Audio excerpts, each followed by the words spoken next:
Tadelakt Plaster. I gave a tour to one of the white female carpenters and a male builder from down the road. She cautioned me against the perils of laypersons such as myself working with dangerous substances such as lime plaster, cement, etc. Basically everything on our building site. Our conversation brought to mind the sociological history of guilds versus laypersons and the institutionalization of trades as capitalism grew, even as far back as the medieval era.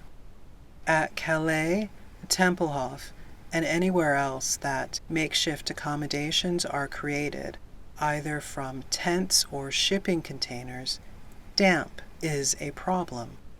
Commercial and industrial solutions abound, although there are other simpler historical organic solutions. Air quality control is a matter of health and sanitation. Combating damp through insulation and a dehumidifying methodology is my approach to tackling this problem. Tadelakt Plaster draws moisture from the air, as well as being antimicrobial and hypoallergenic. Building trade and critical research were incompatible in this conversation I was having regarding building materials with these tradespeople. My formulations are not true to manufacturers' specifications. My formulations are based on an understanding of the primary ingredients and their options created by their multifunctionality chemically.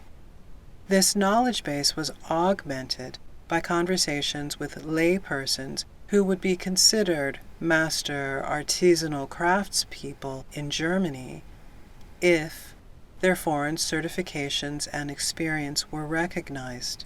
Sadly, these are not.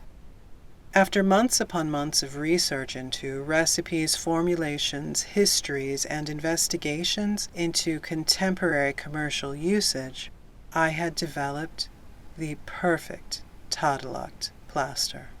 My perfect milk-based, slow-fermented batch of velvety plaster sat in this black sphere, aged to perfection, under a protective and nutritive layer of rainwater and leaves.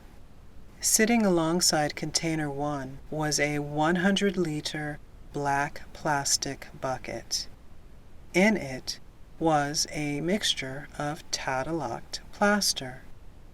On the top of the plaster there was a deceptive layer of fallen leaves and rainwater. This was no accident. I had excavated a sliver and spread it on a board for the carpenter to see. My Tadelakt plaster was as velvety as pâté. A few days later, her sample had dried. We met again, and I polished it for her to show its true beauty and shine. Sadly, my bucket of Tadelakt plaster disappeared, all 100 liters of it.